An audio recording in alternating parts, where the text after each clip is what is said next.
በወላይታ ዞን ከጊዜ ወደ ጊዜ እየተባባሰ የመጣውን የትራፊክ አደጋ ከግለሰብ አልፎ ቤተሰብን ጭምር ለችግር እየዳረገ መሆኑን የወላይታ ሶዶ ከተማ ነዋሪዎች ተናገሩ። በመጎደኛ አሽከርካሪዎች ስህተት የሚቀጠፉ ሰዎችን ሕይወትና ንብረትን ለመታደግ የግንዛቤ ማስጨበጫ ስራ እየተሰራ መሆኑን የሚጠቁመው ደግሞ በወላይታ ሶዶ ከተማ ፖሊስ ጽሕፈት ቤት የትራፊክ ማስተባበሪያ ነው።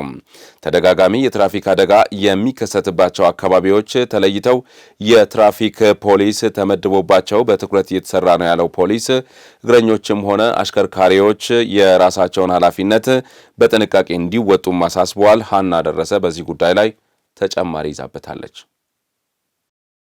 በወላይታ ዞን ከጊዜ ወደ ጊዜ እየጨመረ የመጣውን የትራፊክ አደጋን ለመከላከል የዞኑና የከተማው ትራፊክ አደጋን መከላከል ዘርፍ በትኩረት እየሰራ ይገኛል። ሆኖም ግን በአንድ ግለሰብ ጀርባ በርሱ የሚተዳደር ቤተሰብ አለና የብዙ ሰዎች ጉዳት ምክንያት የሆነው የትራፊክ አደጋ እየባሰበት መጥቷል። ወጣት አዛውንት ሳይል የሁሉንም ሕይወት በቅጽበት የሚቀጥፈውን ይህን አደጋ ለመከላከል ቢቻል ይላሉ በከተማዋ ያነጋገርናቸው የህብረተሰብ ክፍሎች። እኔ ሶዶ ነዋሪ እንደመሆነ መጠን ከተማው ላይ በተለይ ከጊዜ ወደ ጊዜ እየተስፋፋ የመጣው የትራፊክ መጨናነቆች በጣም እየታዩ ነው ያሉት። በርካታ ችግሮችም እየተከሰቱ ናቸው። ለአብነት አሁን ለምሳሌ ብንወስድ ከተማ ላይ ቤተሰብን የሚያስተዳድር አባቶች አሉ፣ ልጆች ትምህርት ቤት የሚገቡ አሉ፣ መንግስት ሰራተኛም ሊሆን ይችላል፣ ነጋዴም ሊሆን ይችላል። አንድ ሰው ቤተሰብ ላይ ጉዳት ደረሰ ማለት ብዙ ማህበራዊ ተጽዕኖዎች አሉ። ለምሳሌ አባት አጣ ማለት ወይ ልጆች እናታቸውን አጡ ማለት በትራፊክ አደጋ በጣም የቤተሰብ ችግሮች ናቸው የሚከሰቱት። እንግዲህ አሽከርካሪዎችም ሲያሽከረክሩ በጥንቃቄ ማሽከርከር አለባቸው። ጠጥቶ ማሽከርከር የለባቸውም። እንደገናም ሲያሽከረክሩ ፍጥነታቸውን መጠበቅ አለባቸው። ስልክም ደግሞ እያወሩ ማሽከርከር የለባቸው። ምናልባት በሚያሽከረክሩበት ጊዜ መኪናውን አቁመው ስልካቸውን ካወሩ በኋላ እንደገና ቢያሽከረክሩት ጥሩ ነው ይላል። 100 ሜትር ያለ ወይም 50 ሜትር ያለ ወይም 3 ሜትር 5 ሜትር የሚሆን ተጽፎ ቢቀመጥ አደጋው ይሄን አይደርስ። ሞተረኛም ሆነ መኪናም ሆነ መኪና ለምሳሌ አሁን ከሌላ ቦታ እየመጡ ምልክት ባለመኖሩ አሁን በየቦታው እየተጋጩ ነው። ከርብ ያለበት ከርቡን አያውቁም። ቁልቁለት ያለበት ቦታ ከባድ መኪና ሲመጣ አሁን ለምሳሌ እዚህ ዞን አስተዳደሩ ሳይሆን ከዛ ሐዋሪ ቸርቹ ጋር እሱ ጋር ለምሳሌ አስሮ መውረድ አለበት። ግን መንገዱ ከፊት ለፊት ምን እንዳለ አያውቅም። ምልክት ባለመኖሩ እንደመጣ ያው ላይቆም ይችላል። የትራፊክ አደጋ አስከፊነትን የተመለከቱ የከተማዋ የትራፊክ ፖሊስ አባላትና አስተባባሪዎች እጃቸውን አጣጥፈው አልተቀመጡም። ይልቁንስ በተደጋጋሚ አደጋው የሚከሰትበት አካባቢ በመለየት በትኩረት እየተቆጣጠሩት እንጂ ለአሽከርካሪዎችም የግንዛቤ ማስጨበጫ ስልጠና በመስጠት አደጋውን ለመቀነስ እየሰሩ መሆናቸውን የወላይታ ሶዶ ከተማ ትራፊክ ማስተባበሪያ ኃላፊ ዋና ሳጅን ዝናቡ ገዛኝ ገልጸዋል። ከመንስኤዎች ጋር ያለው ቦታዎች ጥናት አድርገናል።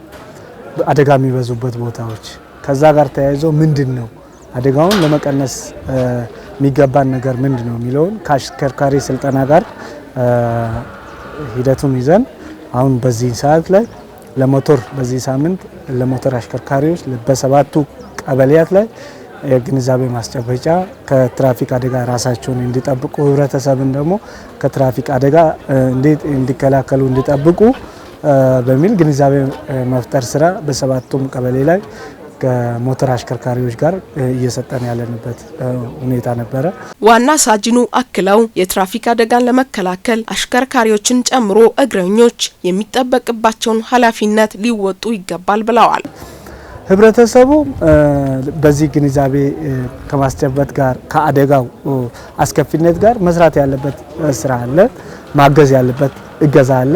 አሽከርካሪውም ደግሞ ያለ አግባብ ከተማ ክልል ውስጥ የተፈቀደ ፍጥነት አለ። ያንን ፍጥነቱን ተጠቅሞ መንዳት መቻል አለበት።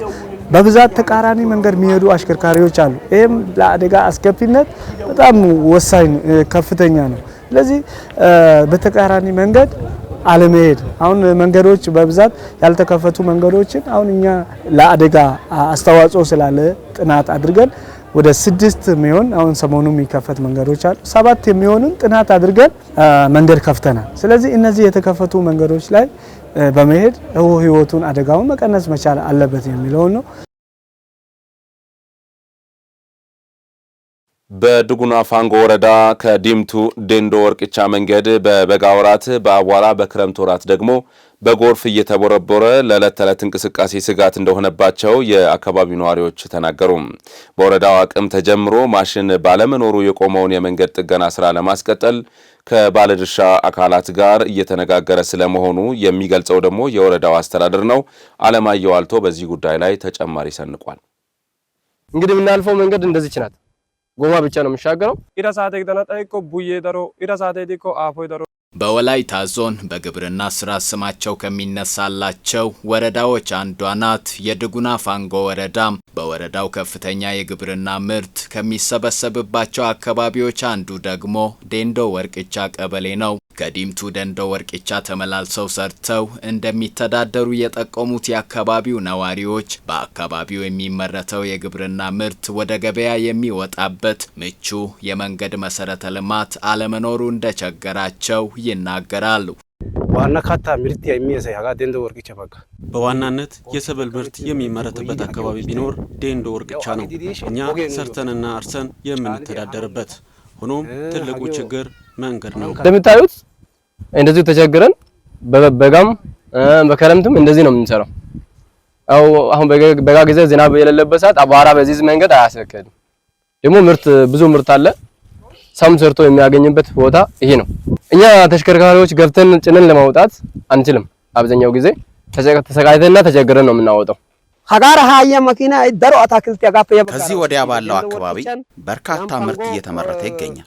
ዴንዶ ወርቅቻ፣ ዴንዶ ፓንጎ በርካታ አምራች ገበሬዎች፣ በርካታ ባለ ሀብቶች አሉ። እነሱም ችግር ሆኖባቸዋል። ከዛሬ ነገ ይስተካከላል እየተባለ እስካሁን ቆይቷል። ክረምትም እየገባ መሆኑን ተከትሎ ስጋት ውስጥ ነው ያለነው።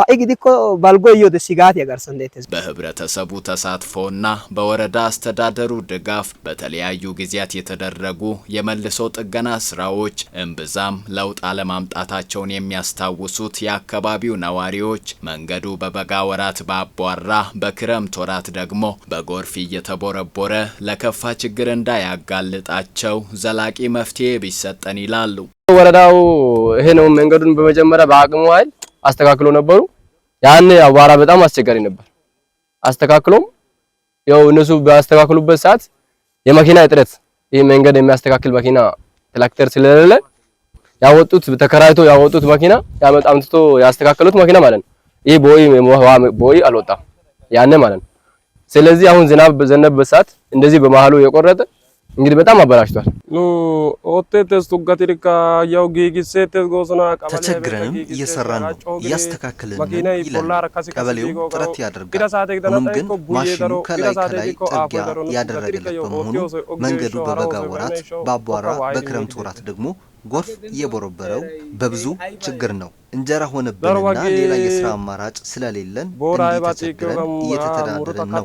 ሀውጊያ ጋሶን በጣም ነው ወረዳ ጋከናሽን ከርሲዳ ስለዚህ መንገድ አቤቱታ ይዘን እስከ ወረዳ አስተዳደር ሄደናል። ድልድይና የውሃ መተላለፊያ ቦይ ሳይበጁ የመልሶ ጥገና ስራ በማስጀመራቸው የምትመለከቱትን ጊዜያዊ ድልድይ ጎርፍ ይዞት ሄደዋል።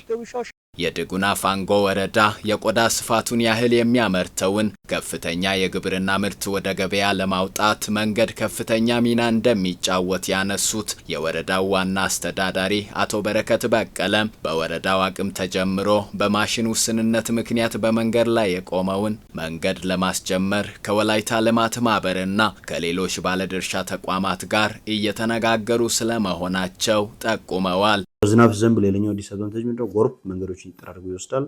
ያ ደግሞ ሌላኛው ኢሹ ነው። እኛ ጋር አሁንም ብዙ የመንገድ ጥያቄዎች አሉ። እነዚህ ጥያቄዎችን ማሽን ችግር የተወሰነ ያጋጥመናል። እነዛ ነገሮች ከመለከታቸው አካላት ጋር ተነጋግረን ማሽን ስናገኝ ያው ኦሬዲ በቅርቡ እናገኛለን። በጣም ክሪቲካል በሆኑ ጉዳዮች ላይ ቅድሚያ ሰጥተን ስራዎችን የምንሰራ ነው የሚሆነው። ለአመታት የህዝብ ጥያቄ ሆኖ የዘለቀው ዲምቱ ዴንዶ ወርቅቻ መንገድ ችግር ምላሽ እንዲያገኝ የሁሉም ባለድርሻ አካላት ርብርብ ያስፈልጋል።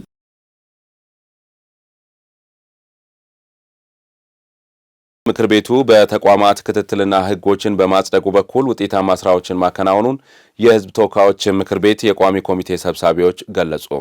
ቋሚ ኮሚቴዎች የተጣለባቸውን ኃላፊነት በአግባቡ እየተወጡ እንደሚገኙም ሰብሳቢዎቹ አክለዋል። ትውን ዘለቀ ተጨማሪ አላት።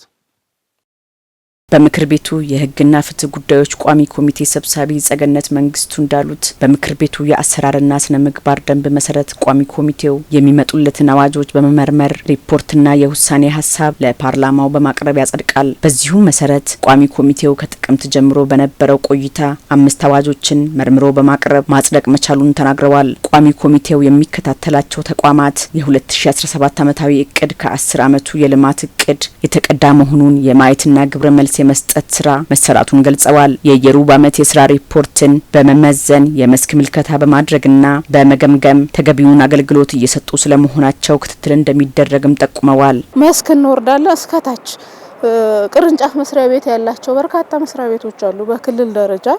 እንደዚሁም በአዲስ አበባ ለምሳሌ ብንወስድ ፍርድ ቤት የመጀመሪያ ደረጃ ፍርድ ቤት 13 ችሎቶች ምድብ ችሎቶች አሉት አዲስ አበባ ብቻ ማለት። በዚህ እነዚህ ለመድረስ ለማየት በትክክል አገልግሎት እየሰጡ ነው።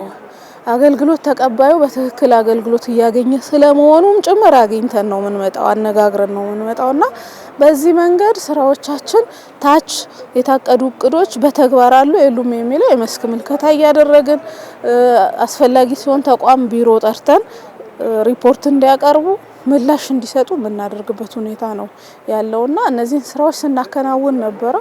በቀሪ ወራቶች ደግሞ ያልደረስናቸው ተቋማት ለመድረስ እየሰራን ያለነው። የጤና ማህበራዊ ልማት ባህልና ስፖርት ቋሚ ኮሚቴ ምክትል ሰብሳቢ ዶክተር ታደለ ቡራቃ በበኩላቸው ቋሚ ኮሚቴው 3 ሚኒስቴር መስሪያ ቤቶችን እንደሚከታተል ጠቁመዋል። በዚህም መሰረት የሚኒስቴር መስሪያ ቤቶቹን የ2017 በጀት ዓመት እቅድ በመገምገም ወደ ስራ እንዲገቡ መደረጉን አንስተው የሩብና ግማሽ ዓመት ሪፖርታቸውን አቅርበው ግምገማ ማድረጉን ተናግረዋል። ተቋማቱ እስከ ታችኛው ተዋረድ ባላቸው መዋቅር ላይ በልዩ መስክና በመደበኛ 6 የመስክ ምልከታ በማድረግ ተገቢውን ግብረ መልስ መስጠታቸውን ገልጸዋል። በዚህም ህዝብን ተጠቃሚ የሚያደርጉ ስራዎች መሰራታቸውን ጠቁመው ለተቋሙ የተመሩ 2 አዋጆችን በመመርመር እንዲጸድቅ ማድረጋቸውን ተናግረዋል። ከ27 በላይ አዋጆችን ምክር ቤት እንደ ምክር ቤት አጽድቋል። የተለያዩ ቋሚ ኮሚቴዎች የህግ ይዘት እንዲኖረው በዚህ ህግ አረቃቅ ስርዓት ውስጥ የሚታዩ መስፈርቶችን አሟልቶ ህዝብን ተጠቃሚ ማድረግ የሚችል ህግ እንዲሆን የማድረግ ስራ በስፋት በምክር ቤቱ የተሰራበት ሁኔታ ነው ያለው። እንደ ቋሚ ኮሚቴያችን ሲታይ ደግሞ 2 አዋጆች ናቸው እኛ ጋር የመጡትና በስታንዳርዱ መሰረት ለምክር ቤቱ አቅርበን እንዲጸድቅ አድርገን በስራ ላይ እንዲውል ተደርጓል ማለት ነው። የምክር ቤቱ አባላት በአመት 2 ጊዜ ከመራጩ ህዝብ ጋር ውይይት እንደሚያደርጉ ጠቁመው በየካቲት ወር በሰላም ኢኮኖሚ፣ ማህበራዊ የፕሮጀክት አፈጻጸምና ሌሎች ጉዳዮች ላይ ውይይት መደረጉን ተናግረዋል። ወደ 5 አዋጆች እንደ ቋሚ ኮሚቴ መርመረን ያቀረብንበት ያጸደቅንበት ሁኔታ አለ። እንደዚሁም የምንከታተላቸው ወደ 16 የሚጠቁ ተቋማቶች አሉ።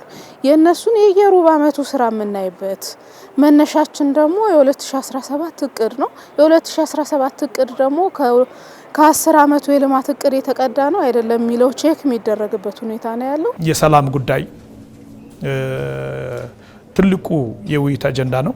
የኢኮኖሚ ጉዳይ የትልቁ የውይይት ቀጥሎ ትልቅ የውይይት አጀንዳ፣ ማህበራዊ ጉዳዮች፣ የፌዴራልና በክልል የተጀመሩ ፕሮጀክቶች አፈጻጸምን በሚመለከት ያሉ ጉዳዮችንና ሌሎችንም አስመልክቶ ከህዝብ ጋር የመልካም አስተዳደር ችግሮች አፈታት ስርዓትም ያለበትን ሁኔታ በሚመለከቱ ዋና ዋና ጉዳዮች ላይ ከህዝብ ጋር ከሁሉም ማህበረሰብ ከተውጣጣው ህዝብ ጋር በተለያዩ መድረኮች ተፈጥሮ ውይይቶች ተካሂደዋል።